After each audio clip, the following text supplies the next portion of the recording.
예, 이제 오늘부터 이제 저희가 3, 4월 이제 영어학도 문제풀이 수업을 시작을 하게 되었습니다. 영어학 문풀도 시작을 하게 되었는데 이제 첫 회입니다. 오늘이 1회고 오늘 아까 아침에도 나눠드린 그 강의 계획표대로 하면은 이제 오늘부터 8주간 3, 4월 오늘부터 8주간 이렇게 오후마다 영어학 문풀을 진행을 저희가 하는데 이제 진도가 있어요. 영어학 같은 경우 아무래도 영역배다 보니까 이번 주하고 진도를 써가면서 한번 이 강의 계획을 좀 알려드릴게요.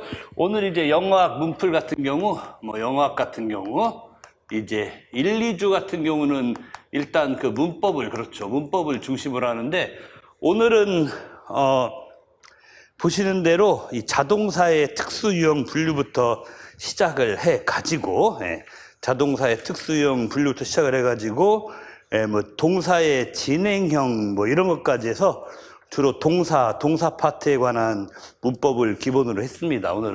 그래서 오늘은 동사 파트를 기본으로 했다면은 이제 여기 1주, 그 다음에 이제 2주 차에는 이 임용 문법에는 우리가 중고등학교 시절 학교 시험과는 다르게 임용 문법에서는 형용사, 부사 이 파트가 상당히 좀 비중이 있어요.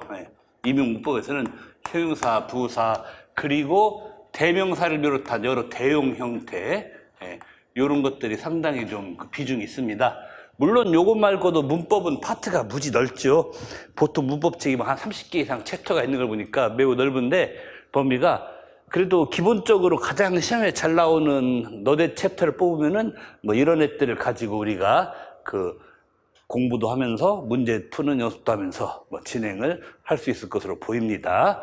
그래서 1, 2주는 우리 3, 4월 영어학 문풀 강의 1, 2주는 이렇게 진행하고 첫 주 동사 진도 나고 있고 그 다음에 다음 주는 형용사, 부사, 대용형 이런 것들이 이제 포괄 범위가 됩니다. 그리고 이제 3주에서 5주가 이게 좀 많이 배분되죠. 이제 음성학, 의문론, 음성학 일단 의문론에다가 이 5주 끄트머리에 형태론이 약간 그 플러스 되는 이런 형태가 되겠어요. 그러면서 이제 주로 이제 어느 자료를 위주로 해서 출제를 할 것이냐라고 할 때 크게 두 가지죠. 우리가 다 갖고 계시는 Introduction to Language의 음성학 의문론 파트도 들어갈 것이고 그 다음에 여러분들이 많이 갖고 계신 Applied English Phonology 여기 보면은 챕터가 한 10개 가까이 있는데 음향 음성학이라고 해서 공기 중에 소리 전달되는 거 이런 거 시험 안 나오잖아요.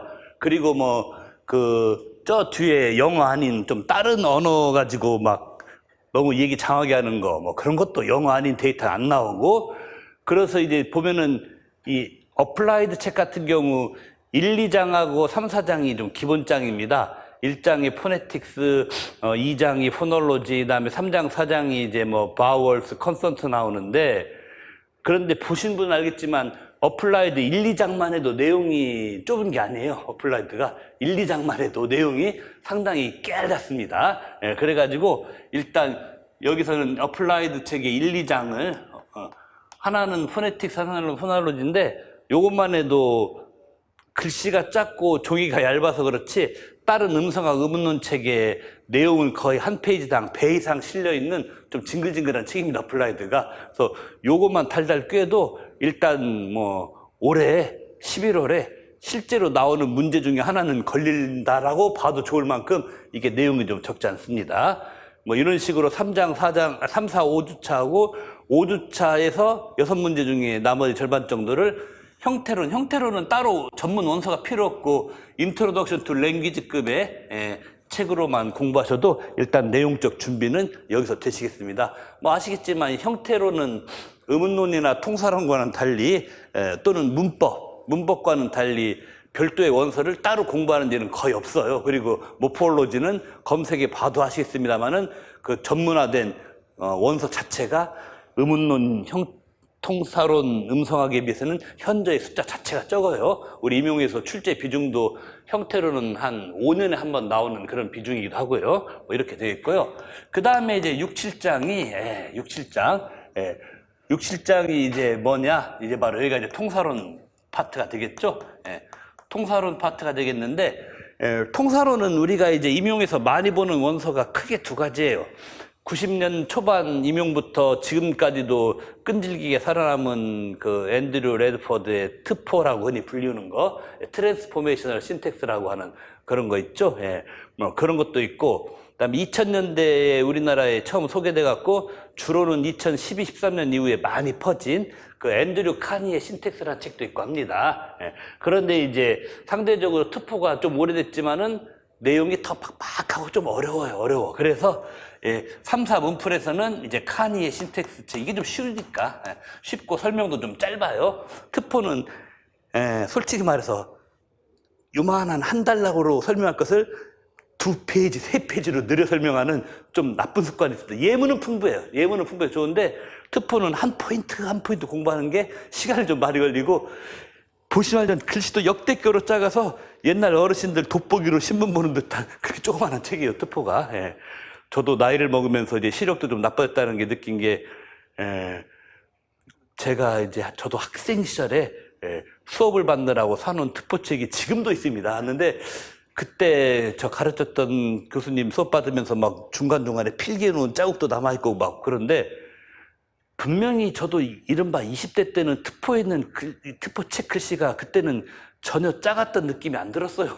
근데 요즘 들어서 가끔 수업 준비하다가 제가 학생 시절에 봤던 트포 그 책, 페이퍼로 된 책을 꺼내면 어우, 글씨 작네라는 게 지금은 느껴져요. 확실히 사람은 나이를 먹습니다. 근데 어쨌건 트포는 5, 6월 문풀에서 반영하고 3, 4월 문풀에서는 카니 신텍스 중에서 뭐 많죠. 좀 기초 단원들, 뭐 엑스바이론이라든지, 그렇죠. 엑스바이론이라든지 아니면 또 뭐가 있겠습니까? 뭐 성분 테스트라든지, 그렇죠. 엑스바이론이나 뭐 성분 테스트나 아니면은 또 뭡니까? 바인딩 이론, 뭐 재기사 뭐 나오고 뭐 그런 거 있죠. 재기사 나오고 재기사 바인딩 이론 이런 것들. 크게 이렇게 3개 파트 정도만 해도 사실은 2회에 걸쳐서 12개의 문제는 채우고도 남을 정도로, 12개의 문제를 채우고도 남을 정도로 여기도 빡빡한, 물론 플러스 알파로 더 기초 단원도 있죠.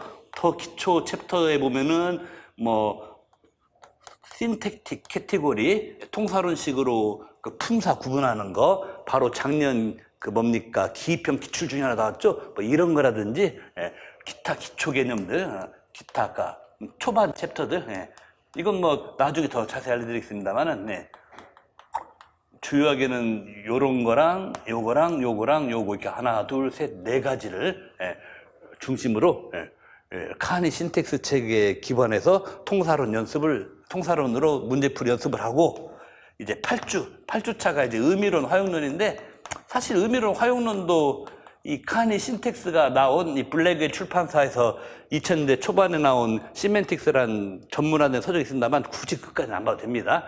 의미론 화용론도 뭐 인트로덕션 투 랭귀지급의 이 정도의 지식이면은 일단 문제풀이를 할 수 있도록, 인트로덕션 투 랭귀지가 이게 우리나라에 80년대 초반에 처음 들어왔는데, 그때는 지금 인트로덕션 투 랭귀지의 분량의 절반, 그리고 책 판형도 되게 조그마한 판, 되게 쉽고 간단했어요. 근데 현재 뭐 14판인가 15판인가 나와 있는 인트로덕션 투 랭귀지는 좀 많이 두꺼워지고 많이 어려워졌습니다. 이렇게 말하면 제 연식이 드러나지만, 제가 최초로 인트로덕션 투 랭귀지를 학교 군내 서점에서 처음으로 겟한 게, 솔직히 말하면 그게 세컨 에디션인가 서드 에디션인가 나왔을 때, 그때는 그야말로 빨간색 표지에 되게 디자인도 단순했던 그런 걸 샀었는데, 와, 정말 상전벽해 같은 변화가 일어났습니다. 지금 인트로덕션 투 랭귀지의 뭐 신텍스, 인트로덕션 투 랭귀지의 그 신텍스 챕터 후반부 보면은 카니 신텍스의 엑스바이론 약간 후반부하고도 비슷비슷한 내용까지 나오고, 요놈아도 많이 발달했어요. 절대 인트로덕션 투 랭귀지를 우습게 보면 안 됩니다. 얘도 상당히 요새는 레벨이 높아요. 그리고 어느새 또 2000대 이후부터는 ITL보다는 좀 더 쉬운 영어 개론책이 뭐 Linguistics for Everyone이나 Linguistics for Non-Linguists, 사실 근데 그것도 좀 어려운 책이긴 한데 뭐 여러 개 나왔죠. 오히려 이건 좀 어려운 책에 속합니다. 그래서 의미 화용론은 예를 기준으로 해서 이 정도 지식만 달달 꿰도 일단 3, 4월 진도에서는 성공이고, 그리고 솔직히 음이론, 화용론은 해마다 나오는 과목은 아니에요. 한 3, 4년에 한 번 나오는 과목이죠. 그리고 형태로는 한 5년에 한 번 나오는 과목이다 보니까 거의 자연스럽게 우리의 영어학 공부는 음성, 음운론하고 통사 쪽으로, 그리고 아니면 문법 쪽으로 이렇게 치우치기 때문에 얘네들은 평소에 공부할 일은 많지 않죠. 음이, 화용하고 형태 쪽은. 근데 평소에 공부 많이 안 하더라도 어떻게 보면 현실적으로 큰 해도 없어요. 왜냐면은 얘는 5년에 한 번 나오고 얘는 한 3, 4년에 한 번 나오는데, 이 음이, 화용론은 좀 얄궂어서 3, 4년에 한 번 나오는 애가 또 되게 어려워요. 작년 B형의 3번이나 4번처럼 and or 있고, 그걸 프레이절 코어디네이션으로 할 때와 클로저럴 코어디네이션을 할 때 트루스 밸류가, 그런 건 그 어떤 책 봐도 안 나옵니다. 우리 임용 수준에서 구할 수 있는 원서는 없어요. 그리고 어지간한 음이론 전문 원서에도 없습니다. 그런 건 어디 나오느냐면, 참고로 말하면 and or 나오고 트루스 밸류 찾는 것은 주로 90년대 초중반에 우리나라에서 그때 유행했던 이 포멀 시멘틱스라는 분야가 따로 있어요. 작년 기출처럼 and or 찾고 무슨 코디네이션이냐 찾고 트루 폴스 찾는 것은 이 포멀 시멘틱스라는 분야가 따로 있는데, 이게 90년도 초 중반에 유행하다가 우리나라에서 2000년대 이후로는 다시 또 좀 한물 꺾인 그런 건데, 또 요걸 또 긁어내서 작년에. 근데 이것은 따로 공부할 방법이 없습니다. 없고, 그리고 작년 같은 기출문제 B형의 이상한 기출이 나오면은, 그건 솔직히 대부분의 수험생들한테는 이번 임용시험 전공영어는 80점 만점이 아니라 76점 만점이라고 생각하고들 푸셔요라는 그런 말이나 다름이 없습니다. 그런데 이제 그 와중에 작년 같은 경우 그 이상한 음이론 문제, 그 답에 맞춰서 간 사람들이 있는데, 그런 경우는 내가 보기에는 이런 분야를 공부했을, 요새는 대학에서 가르치지 않으니까 공부할 기회조차 없는데, 그걸 어떻게 맞추냐면은, 작년에 그 음이론 기출을 그래도 그 사회 B인가 뭔가 예문식별은 확실히 하고 답을 어느 정도로 비슷하게 쓴 분들은 다른 게 아닙니다. 내가 보기에는 영어학의 음이론 실력이 센 게 아니라 일반 영어적으로 영어 해석 자체가 좀 세밀하게 잘 되는, 그러니까 일반 영어 실력의 여러 측면이 있잖아요.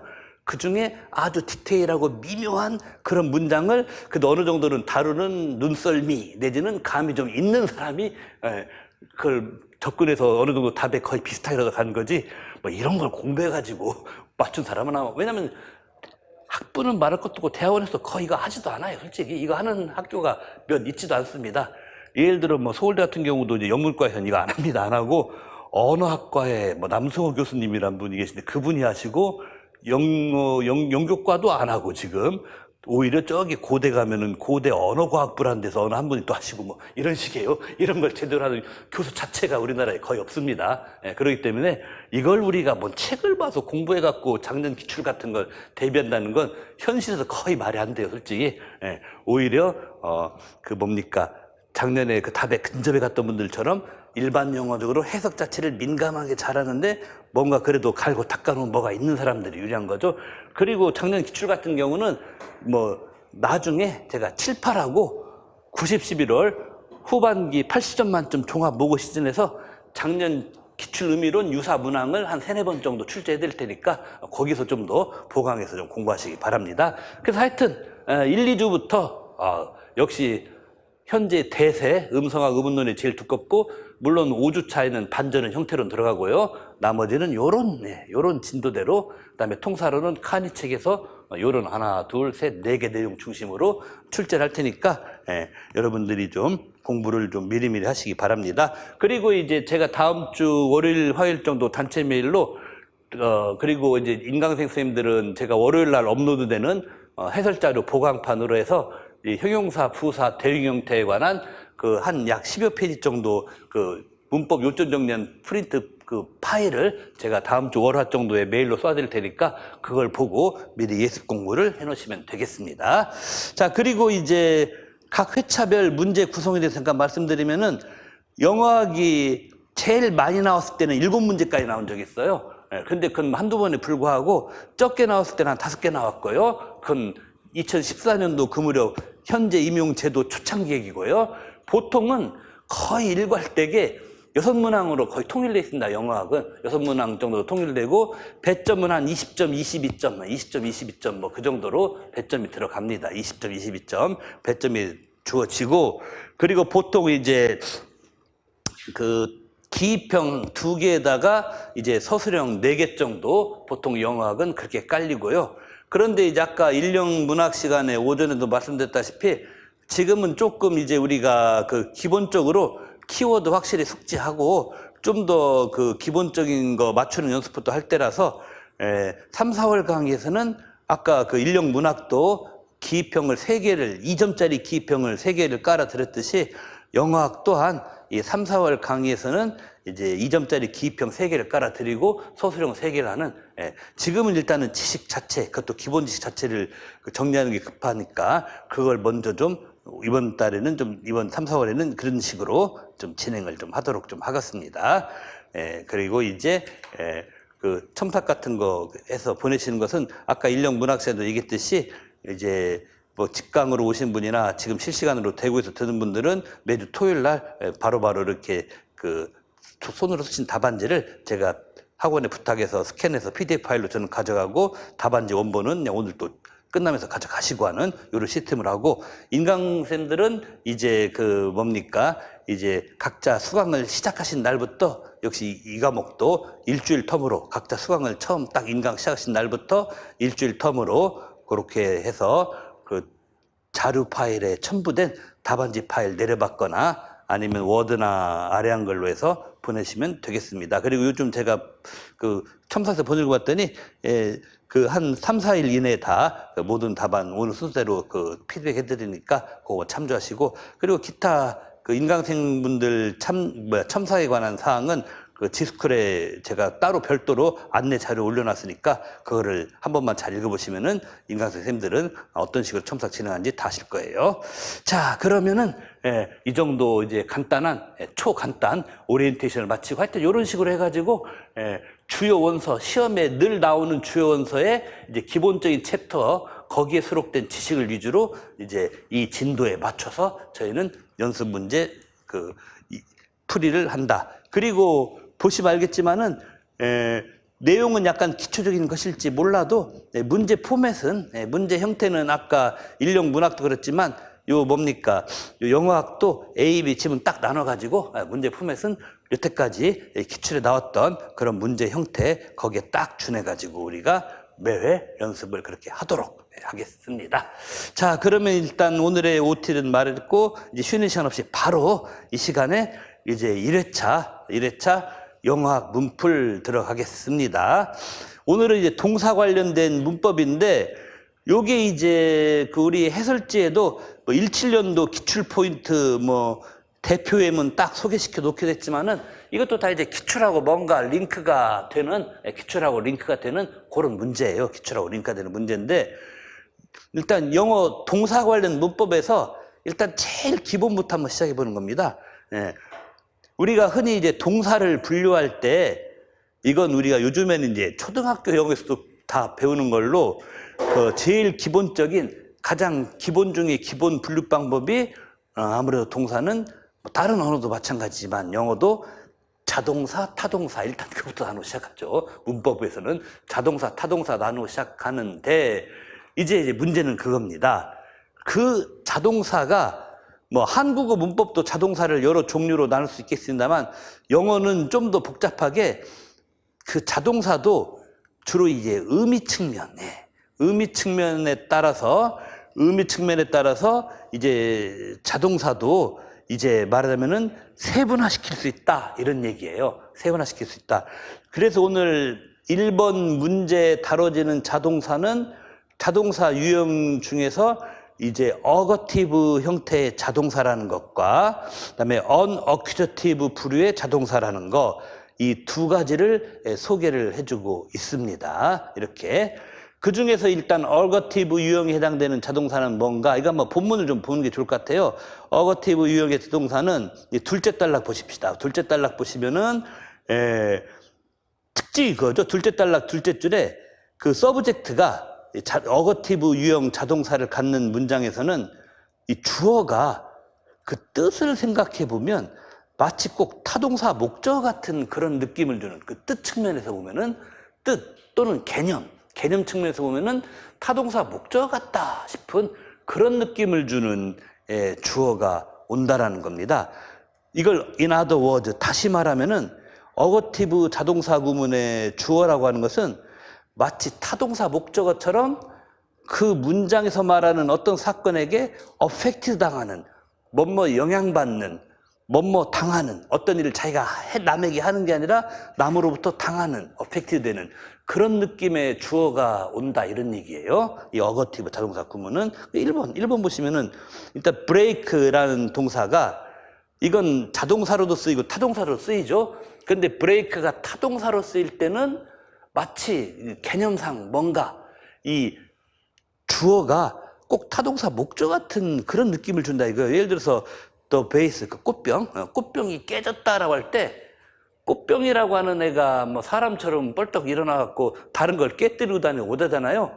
오히려 브레이킹을 당하는 거지 않습니까? 엄밀히 말하면 그 개념 측면으로 놓고 보면 그렇잖아요.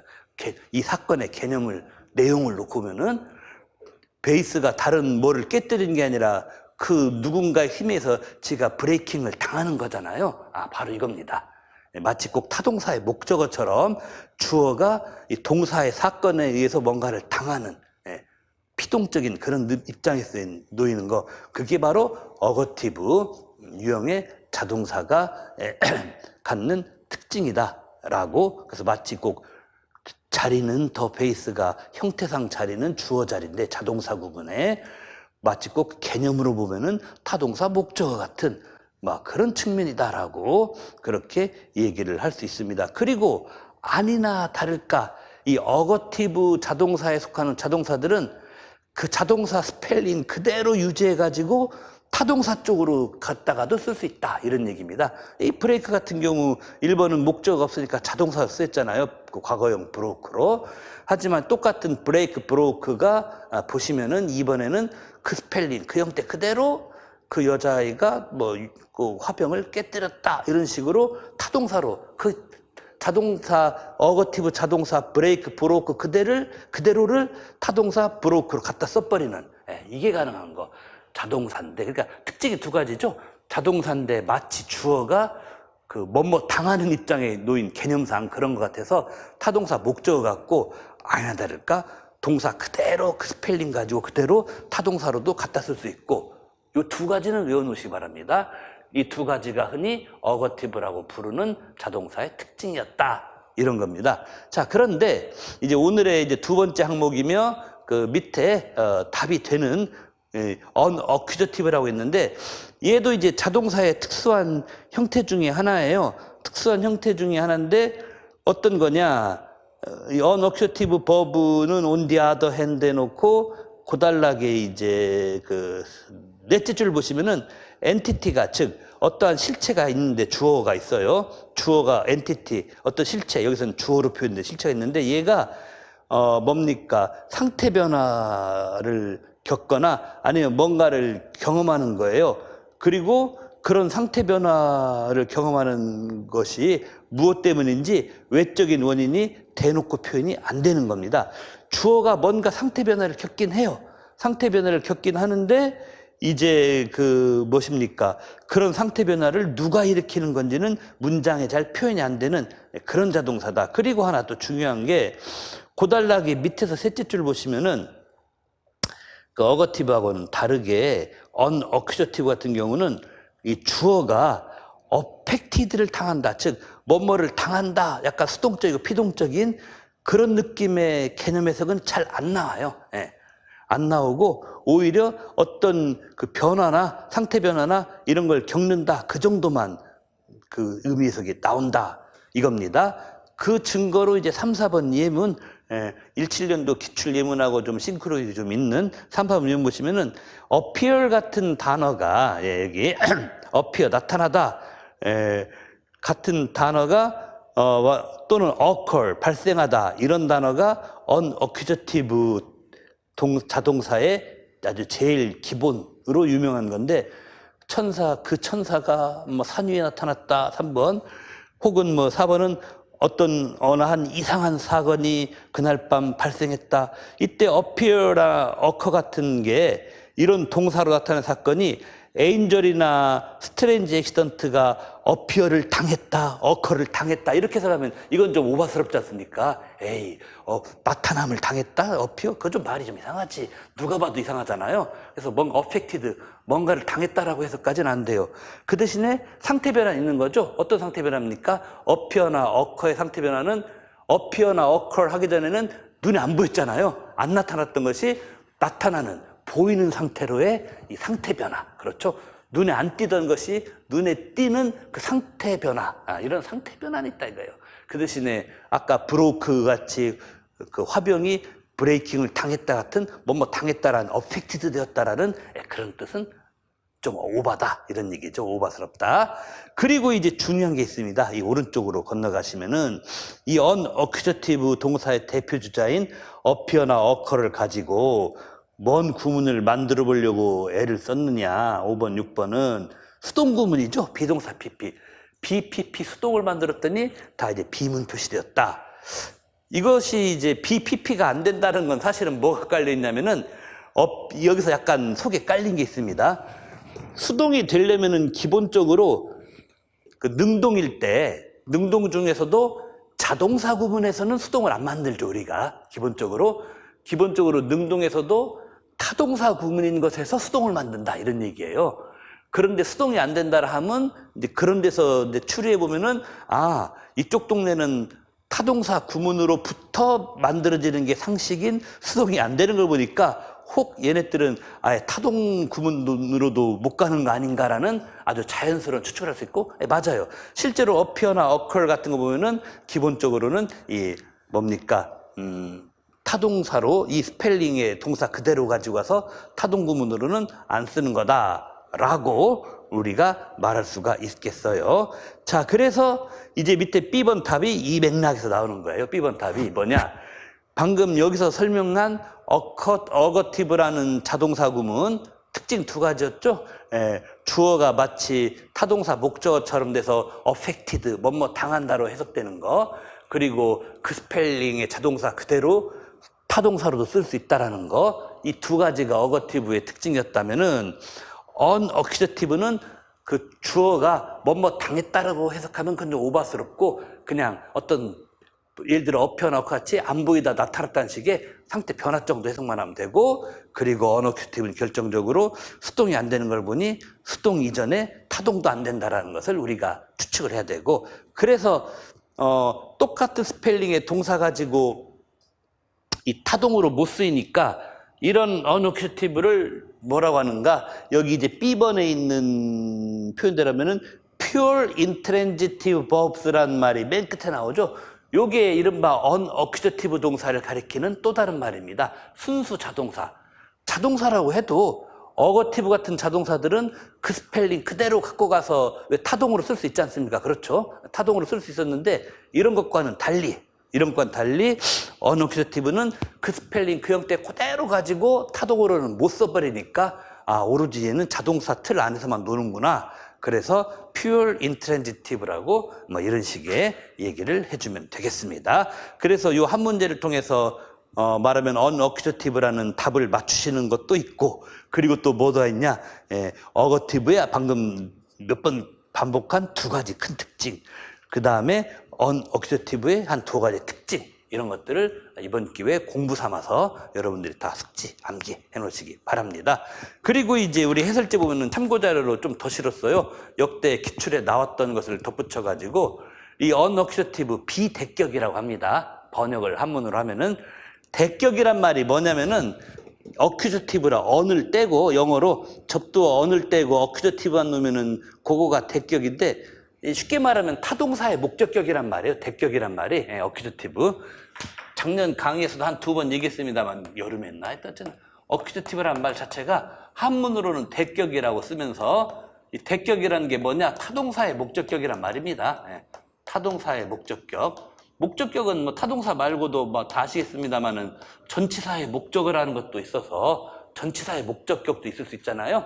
그런데 그 중에서도 전치사의 목적격은 말고 타동사의 목적어로서의 목적격을 어큐저티브라고 그러는데, 여기 이제 순수 자동사가 un어큐저티브라고, 어큐저티브에 on을 붙이면은 이게 결국 뭔 말이냐, 뭐를 부정하는 게 되냐면은 타동사의 목적으로 쓰일 일이 없어진다 이 소리가 되는 거죠. un어큐저티브라고 하기 때문에.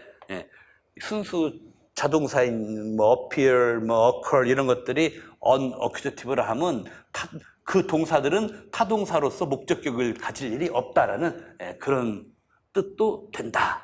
이렇게 우리가 보시면 되고, 그리고 이런 unaccusative 동사에 속하는 아이들은 여기 있는 것처럼 appear, occur, arrive, fall, drop, 뭐 float, slide 같이 뭔가 움직이고 나타나고 뭔가 자연스럽게 떨어지고 흘러가고 미끄러지고 뭐 도착하고 나타나고 발생하고 뭔가 그 눈에 보이지 않는 힘에 의해서라도, 그렇죠, 이것들은 전부 다 뭔가 눈에 보이지 않는 힘에 의해서라도 뭔가 일어나는 그런 일들. 뭐 나뭇잎이 떨어져요, 물방울이 떨어져요, 뭐 물 위에 나뭇잎이 흘러가요, 뭐 눈 덮인 산에서 돌멩이가 굴러 내려가요, 슬라이드, 이런 것들은 다 뭐냐면은 사람 행위자 같은 게 없어도 되죠. 나뭇잎이나 뭐 과일이 드랍이나 폴한다, 호수 위로, 강 위로 나뭇잎 몇 동가리가 플로팅 둥둥 떠다닌다, 뭐 빙판 얼음 산 비탈에서 돌이 슬라이드 굴러 내려간다, 이런 것들은 사람 행위자가 뭘 행위를 해주는 이런 식의 없이도 그냥 사람 눈에 보면은 자연스러운 자연현상 비스무리한 걸로도 저절로 일어나는 것 같은, 그렇죠, 사람 눈에 볼 때는 자연스럽게 저절로 일어나는 것 같은 그런 식으로 해석이 가능한 자동사들, 사람 눈에는 자연스럽게 저절로 일어나는 일을, 저절로 발생하는 일을 나타내는 주로 그런 부류의 자동사들이 여기 비대격 동사, unaccusative 동사에 들어가신다라고 할 수 있습니다. 요게 말하자면은 옛날에도 요거가 이제 말하자면은 10년도면은 1차 객관식 전공시험, 2차 논술 전공시험, 3차까지 있었어요. 그때는 수업실은 면접센실인데 10년도 2차 논술 영어학에도 이 fall, drop 이런 게 나왔었습니다. unaccusative verb가. 그래서 그때 나왔고, 그 다음에 이제 또 2번에 있는 기출 포인트대로 17년도 A형 12번에 나왔던 게 뭐냐면은 이런 unaccusative 동사는 이른바 there inversion이라는 게 가능합니다.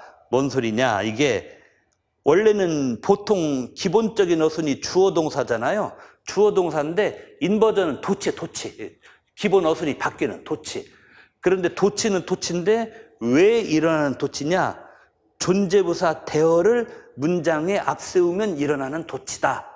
존재부사 또는 허사라고도 할 수 있고, 존재부사 there를 문장의 맨 앞에 앞세우면은 일어나는 도치가 있는데, 그게 뭐냐면 여기 예문처럼 존재부사 there를 맨 앞세웠더니 주어 동사가 아니라 appeared an angel처럼 동사주어로, 그렇죠? 동사주어로 바뀌는 이런 도치가 가능했다. 이때도 말하자면은 appear 같은 unaccusative verb만이 이제 there inversion이라는 문법에서 가능했다라는 거, 이게 당시 서술형 답 쓰는 거에 가장 기본적인 지식이 되었다라고 할 수 있습니다. 어거티브나 다른 유형의 자동사들은 요거가 좀 잘 안 됩니다. 안 되고 unaccusative 동사가 there를 앞세우면은 주어 동사가 동사주어로 인버전되는, 요게 이제 이 부류가 가능하다는 겁니다.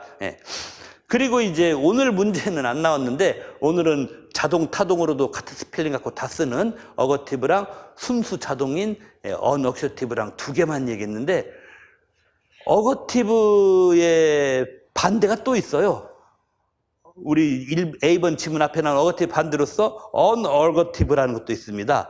이건 예를 들어주면 편합니다. 이 동사는 eat이나 shop이나 solute이나 run이나 work나 swim 같은 말이 이 중에 일부는 타동으로도 쓰이죠. 타동으로도 쓰이지만 이제 여기는 다 이제 특수한 자동사 분류 단계니까 eat, shop부터 swim까지가 자동으로 쓰일 때, 이런 아이들이 자동사로 쓰일 때를 가리켜서 뭐라고 그러느냐? unaccusativ라고 그럽니다. unaccusativ라고. 그러면서 얘네들은 아까 unaccusative가 되었던 뭐 대어 도치구문 이런 것들이 안 된다라고 말할 수 있죠. 그런데 이제 이것만 말하면은 좀 그렇고 그 소가로 1번에 해설이 하나 있죠. 어너거티브는 뭐냐면은 오늘 A번 지문에 나온 두 부류하고는 달라요. 주어가 달라요. A번 지문에 나온 어거티브에서는 주어가 아예 뭐뭐를 당하는 이런 애였고, 그 다음에 언어큐티브는 뭐뭐 당하는 이라고까지 하면 오버스럽지만 그래도 뭡니까? 어떤 보이지 않는 힘에 의해서 변화를 겪는 그 정도였다는 겁니다. 그러면서 언어큐티브건 어거티브건 두 자동사 구문에서 주어의 이 A 지문, 두 자동사 구문 주어의 공통점은 주어가 능동적인 행위 주체는 못 돼요. 어거티브와 언어큐티브, 이 A 지문에 나왔던 두 자동사 유형의 주어들은 공통점은 한마디로 주어가 능동적인, 말하면 액티브한 뭐 행위주, 뭐 좀 쉬운 말로는 두어라고도 하지만 뭐 의미론 용어 같다 쓰면 에이전트, 능동적인 그 행위 주체는 못 된다는 겁니다. 이 A 지문에 나오는 두 동사의 공통점은 뭐가? 주어가 능동적인 두어 에이전트는 못 된다라는 게 이 A 지문 두 유형의 공통점이었어요. 어거티브는 뭐뭐를 당하는 거니까 말할 것도 없고, 그 다음에 언어큐티브도 당하는 것까지는 아니지만은 그래도 어떤 변화를 겪는 것에 불구하고 지가 직접적으로 능동적으로 나서서 뭐 하는 그런 주어는 또 아닌 거예요. 아닌 거라고 그 얘기를 해주고, 다만 오늘 참고, 문제 외에 참고로 말씀드리는 언어거티브는 이제 이게 깨집니다. 액티브한 두어나 에이전트가 오케이 된다. 이게 되면은 이제 바로 요게 언어거티브의 주어다. 능동적인 뭔가 자기 힘을 발휘해서 자기 능력이나 기술로 뭔가 하는 그런 주어를 가지려면은 문제 밖에 제3의 유형인 언어거티브를 찾으시라 라는 건데, 얘를 보면 딱 알죠? 뭘 먹는다, 밥 먹는다, 쇼핑 간다, 꾸벅 인사한다, 달리기 하고 걷고 수영하고, 동사만 봐도 딱 나와요. 이 동사의 이런 내용들을 하려면 뭐예요? 지 힘, 지 의지로 뭘 해야 되겠죠? 그래서 이 오늘 문제 지문 밖에 제3의 유형인 언어거티브의 주어들은 밥 먹고 쇼핑하고 헤엄치고 걷고 해야 되니까 얘네들은 능동적 행위 주체를 주어로 가져야 된다. 이런 얘기입니다. 그걸 여러분들이 아시면 좋겠고, 그리고 참고로 이 언어거티브 같은 경우는 나중에 이제 의미론 파트에서 나올 건데 이런 동사가 나와요. 의미론에서는 액티버티 verbs라는 게 있습니다. 의미론 파트에서는 우리 뭐 한 7주나 8주 차에 가서 우리 다뤄보는데, 의미론 파트에서는 액티버티 verb라고 하는 애가 나와요. 의미론 파트에도 동사 의미론이 하나 있거든요. 요거하고 거의 똑같다라는 개념. 뭐 이것도 역대 기출에 좀 나왔죠. 우리 1617에 뭐 17인가 그때 뭐 액티버티 버브, 어컴플리시먼트 버브, 어치브먼트 버브 뭐 이런 것들이 좀 있지 않습니까? 여러분들이 올해가 임용 공부가 처음이 아닌 뭐 2, 3년 이상 된 분들은 공부한 기억이 분명히 있을 겁니다. 바로 그 중에서도 액티버티 버브에 해당되는 게 오늘 문제는 없고 자료에만 실린, 문제 없고 자료에만 실린 제3의 유형인 언어거티브랑 싱크로율이 거의 뭐 90% 이상 똑같다라고 보시면 됩니다. 근데 이건 지금 할 얘기는 아니고, 뭐 지금은 운만 띄워놓고, 지금으로부터 8주차에 가서 그때 한번 다시 재방송하면서 문제도 하나 다뤄보면서 좀 본격적으로 그때 또 자료 정리도 좀 더 해드리면서 그때 좀 하겠습니다. 하여튼 뭐 1번 하나도 기입형 하나인데, 뭐 하여튼 좀 이 지문 자체가 나름 교과서적으로 좀 정리가 좀 된 그런 스타일의 지문이니까 학습 자료 삼아가지고 많이 좀 숙독을 해놓으시면 매우 좋을 것 같다라는 생각이 듭니다. 자, 그 다음에 이제 2번 문제입니다. 기입형 하나 너무 길었네. OT도 했으니까 이거 시간에. 여기 이제 2번 같은 경우는 뭡니까? 2번 같은 경우는, 이제 데이티브 동사라는 게 있는데, 이게 이제 그 뭡니까? 역격이라고 하는 거예요. 데이티브라 역격이라고 하는데, 뭐 우리나라 중고생들 자습서에서는 수요동사라고들 많이 번역을 하죠. 뭐 더 쉽게 말하면 간목, 직목 나오는 거, 간목, 직목 나오는 게 이제 데이티브인데, 역격. 수여한다, 상장, 뭐 상품, 상장을, 뭐 금일봉을 수여한다 할 때 그 여자예요, 수여할 때. 그런데 이게, 역격동사 구문인데, 우리나라 문법책에서 학생용, 특히 초중학생용 문법책에서는 그냥 삼형식이 아니라 수요동사 구문은 사형식, 주어동사, 간목, 직목이고 이걸 이제 수요동사 구문이 아닌 삼형식으로 바꾸면 주어, 동사, 직목 더하기 전치사구고 우리나라에서는 이제 표준적인 이제 말하면 중고생들 자습서, 중학생 자습서에는 뭐 그런 식으로 나오죠. 근데 그건 이제 한국식 문법 해설 약간 협소한 그거고 오늘 여기 있는 건 뭐냐면요. 요건 책에는 잘 안 나와요. 일부 교수들 페이퍼나 이런 데만 나오는 건데 오늘 여기 있는 이 지문을 보고 나 이런 거 몰랐는데 라고 생각해도 전혀 걱정할 거 없어요. 오늘 2번 문제의 목적은 여기 그 해설지 일쪽 밑에 써놨지만은 이런 지식을 미리 다 알고 풀으라는 문제가 아닙니다. 그냥 약간 생소한 말들도 그냥 문제 나오는 거 그 자체로 보고 따라갈 줄 아는 그 훈련을 하자는 겁니다. 미리 살짝 건너뛰어서 3번을 말하면 보시면 아시지만 3번은 A 지문은 한 3년 전에 나온 기출지문 그대로입니다. 그리고 B만 바꿨어요, 3번은. 그런데 이제 3번 같은 경우도 우리가 좀 생소할 수 있는 그런 말들이 나오잖아요. 3번 같은 경우도 예를 들어 틀이 1번 보면은 A는 프리포지션, 이건 뭐 전치사 뭐 다 하는데 B번 포스트 포지션, 이거 후치사요? 무슨 뭐 접사인가? 우리 한국식 아니면 격조사 같은 거 한국어에 포스트 포지션에서 처음 보시는 분들도 그때 많았어요. 3년 전에. 뭐 이런 게 있습니다. 그런가 하면 이 프리포지션과 포스트 포지션을 합쳐서 애드 포지션이라고 해서 AD 포지션, 애드 포지션이라는 그런 개념 모드이기도. 둘째 줄, 여기 둘째 줄. 여기 3번의 A 지문, 이거 기출에 나온 그대로입니다. 둘째 줄 보면은 애드 포지션이라고 하는데 이거는 한문으로도 전치사와 후치사를 단순 합쳐서 전후치사라고 번역하는 학자들이 제일 많습니다.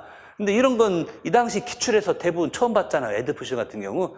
그렇더라도 이게 어려운 문제 아니었어요. 당시 이 문제는 그냥 지문 따라가면은 나도 모르게 답에 다가가 있는 뭐 이런 스타일의 문제였다 이런 얘기입니다. 이게 마찬가지로 3번이 옛날에 기출 나왔을 때 황당했지만 그냥 지문 따라가다 보면은 얼레블레 그냥 답은 맞추게 되는 것과 마찬가지로 여기 2번 같은 경우도 뭐야 이거 데이티브란 말 나온 다음에 캐노니컬 데이티브, 더블 오브젝트, 그다음에 프리포지셔널 데이티브, 그다음 저 뭐야 2번에는 더블 오브젝트 데이티브인데 4번은 그냥 더블 데이티브, 미치겠다라고 하실 수 있는데 뭐 그럴 필요 없습니다. 이 설명 오늘 처음 봤더라도 오늘 처음 본 설명 그대로 그냥 그렇죠. 오늘 처음 본 설명 그대로 읽고 그다음에 그대로 읽은 다음에 그다음에 이제 B에 있는 예문은 요 A의 1, 2, 3, 4 중에서 어느 유형의 데이티브인가 그거만 말하면 그 예문 유형이 같은 것만 찾아 올라가시면은 답은 나온다. 그러니까 이것은 나는 왜 이걸 사전에 몰랐지? 아니 요즘에는 아무리 요새 임용이 재작년부터 작년까지 도로 좀 어려워졌다 치더라도 이런 것까지 공부를 해야 쓰나? 라는 걱정은 필요 없습니다. 이런 것은 평소 공부하는 게 아니에요. 이런 건 평소 공부하는 게 아니라 문제 자체 내에서 너무 짜증내거나 너무 당황해하지 않고 그냥 지문 자체를 찬찬히 따라가다가 그래도 답은 맞추면 끝나는 딱 그 선으로 처리하는 바로 그 연습하자는 거예요. 예를 들어서 캐노니컬 데이티브는 맨 끝에 말하자면은 그 예문이 모든 걸 보여주죠. 기부 목적어 투 구문, 투 뭐뭐에게 뭐뭐를 주었다. 그러니까 우리가 사형식 문장 중에서도 제일 기본이 기부 동사 구문이잖아요. 기부, 그쵸. 사형식에서도 사실 제일 수요 동사 기본이 기부, 간목, 그다음에 뭐 직목, 요게 제일 기본 아닙니까? 요거를 그냥 말하자면 기부 다음에 뭡니까 직목 쓰고 투 그다음에 간목에 있던 요놈 요런 식으로 뭐 사형식의 제일 기본인 기부 유형을 이걸 기부니까 투로 바꿔서 이렇게 고친 거 딱 이거예요. 요게 이제 가장 말하자면은 삼형식 중에서는 데이티브 수요동사 의미 측면입니다. 삼형식으로 고친 것 중에서는 가장 대표적으로, 가장 캐노니컬, 교과서적으로, 사형식 문장을 삼형식으로 가장 교과서적으로 바꿔 구현한 예다. 이 캐논이라고 하는 게 원래는 종교 용어입니다. 말하면은 종교 경전 중에서 그 짭 사이비 경전 말고 뭐 불교건 기독교건 천주교건 정통 성경 뭐 정통 불경에서 정통 경전 있잖아요. 각 종교마다 바로 그때 나오는 게 캐논이라는 건데 가장 정통적인 거예요. 뭡니까 이 말하자면은 그 수요동사 구문은 기부가 제일 기본 동사잖아요. 그러면서 기부, 간목, 직목을 기부, 직목, 투, 뭐뭐로 고치는 게 가장 그 기본적인 패턴 아닙니까? 그러니까 데이티브, 수요동사 구문을 삼형식으로 고치되 가장 정통적인 기부에서 뭐뭐, 목적어, 투, 뭐뭐 이런 패턴으로 고칠 수 있는 거, 이 투가 나름 중요하죠. 요게 이제 말하면 캐노니컬한 거다라고 볼 수가 있습니다. 그런가 하면은 더블 오브젝트 데이티브는 이건 오히려 더더더 쉽죠. 바로 위에 이 투 뭐뭐로 고치지도 말고 수요동사 기부를 대표로 한 수요동사 다음에 그냥 간목 직목 딱 써주는 거 우리가 제일 잘하는 거 사형식이라고 거기 2번이에요. 더블 오브젝트 데이티브. 그런데 이제 프리포지셔널 데이티브는 뭐냐? 프리포지셔널은 여기 제일 기본적인 것은 수요동사 구문 더블 오브젝트 데이티브죠. 여기 이건 2번에 있는 거, 요건 2번에 있는 거고 여기 이제 1번에 있는 거였죠. 여기 1번에서는 쉽게 말하면은 제일 대표적인 수요동사 기부를 놓고 요걸 투 뭐뭐로 바꿨잖아요. 근데 투 말고도 다른 거 있을 거 아니에요? 다른 전치사들. 투 말고도 다른 전치사들 쓰면 예를 들어서 뭐 by는 for가 있고 ask는 of가 있고 뭐 이러지 않습니까? 기부 목적어 투 뭐뭐인데 기부니까 투지만 예를 들어 by나 make는 뭐 for가 올 수 있고 이러잖아요. 그래서 to 말고 다른 전치사를 쓰는 아이들을 묶은 게 요게 3번이에요. 요게 3번. 요게 3번이고 그리고 오늘의 답이 되는 4번은 뭐냐? 쉽게 말하면 핵심이 이 넓게 보면은 의미상으로는 데이티브에 속하는데 핵심은 뭐냐? 핵심은 전치사 구문이 둘 나오는 게 핵심입니다. 이 더블 데이티브라는 게 전치사 구문이 둘 나오는 게 핵심이에요. 말하면 그 동사 목적어 나오고 투 뭐뭐 또 나오고 또 투 뭐뭐 다음에 그 뒷자리에 다른 전치사 뭐 또 투가 나와도 돼요. 또 투도 되고 포 같은 다른 것도 되고 또 다른 전치사 뭐뭐 나오고 그러니까 동사 목적어 다음에 먼저 투 뭐뭐 나오고 투건 아니건 또 다른 전치사 뭐뭐 또 나오고 이렇게 전치사 구문이 2개가 나오는 거를 이제 뭐라고 하느냐? 더블 데이티브라고 한다. 그래서 여기 보시면은 이 4번도 끝에 예문이 explain, I, 주어, explain, 동사, 그다음에 the situation, 목적어, 그 다음 to my boss, 이건 to 전치사 구문, for my colleague, for 전치사 구문. 이렇게 to 전치사 구문 하나 나와주시고 그 다음에 뭐가 됐건 또 다른 전치사 구문 하나 또 나와주시고 하는 이런 거가 바로 4번 유형이고 여기 B번 보시면은 뭡니까? 여기도 보면 뭐 to the charity 1번 B 1번 예문은 money가 있고 그다음에 to the charity to 있죠? to 있고 그다음에 for 뭐 그다음 2번 예문도 introduce the manager to you 그다음 또 for 뭐 for the new year 뭐 그다음 3번도 보면은 gave a lesson on grammar 다음에 이 오는 그런 걸로 치는 거 아닙니다. 오는 레슨에 그냥 합쳐진 거죠. 오는 레슨에 합쳐진 거고 그 다음에 to her students 그 다음에 for 뭐 근데 for가 아니라 다른 것도 될 수도 있어요. 경우에 따라서는 이렇게 말하자면은 to 기부 목적어 to로 끝난 것이 아니라 기부는 기부 목적어 to 뭐로 끝나면 되지만 기부 말고 다른 뭐 explain이나 그렇죠. 뭐 introduce나 여기 있는 것처럼 donate나 이런 것들은 동사 목적어 to 뭐뭐 그리고 또 다른 전치사구 뭐뭐가 올 수 있다. 이런 아이들을 이제 전치사구가 더블로 2개 나오는 전치사들을 이런 아이들을 더블 데이티브라고 막 그렇게 말할 수 있다 이겁니다. 자, 그래서 이것은 절대로 사전에 이런 것까지 공부해야 요새는 막 임용 준비가 됩니까라고 괴로워할 것 없이, 이건 지문 그대로 보고 각 지문 1, 2, 3, 4에 있는 예문 형태, 끝에 예문 다 나오잖아요. 예문 형태를 잘 관찰해서 이 예문 형태와 어떤 게 이제 이 예문 형태 중 어떤 거가 B번 예문들하고 싱크로율이 있는가, 그거 보면 답 쫙 이렇게 나오는 뭐 이런 거였습니다. 관찰력으로 승부를 보고 이런 거 사전에 미리 공부하시는 개념이 아니다라고 말했겠죠. 그 다음에 이제 3번은 이제 한 3년 전 기출문제, 간단한 응용이에요. 간단한 응용인데, 이게 흔히 이제 프레이절 버브라고 할 때, 구동사라고 할 때는 보통 많은 좀 주류 메이저급 그 예문에서는 메이저급 그에서는 이렇게 가르쳐요. 원래 이게 약간은 좀 비주류적인 약간은 설명을 가져온 뭐 그런 약간 좀 그런 건데, 3년 전 이 기출문제 지문이 보통은 그러죠. 예. 보통은 이 프레이저 버브라고 할 때, 프레이저 버브라고 할 때 보통은 뭐로 가르치냐면은 동사 더하기 파티클 불변하사, 동사 더하기 불변하사, 얘네가 한 묶음이 되고 뒤에 목적어가 온다. 그런데 이제 프레이저 버브 구동사는 동사 더하기 불변하사가 있을 때 이 뒤에 목적어가 그 어떤 프레이저 버브는 이 뒤에 있는 목적어가 동사와 파티클 사이에 이렇게 끼어들 수 있는 게 있고, 또 어떤 프레이저 버브는 동사와 파티클 사이에 목적어가 낑겨드는 게 안 되기도 하고, 요걸로 이제 프레이저 버브 구동사를 좀 갈라서 본다라고 하지 않습니까?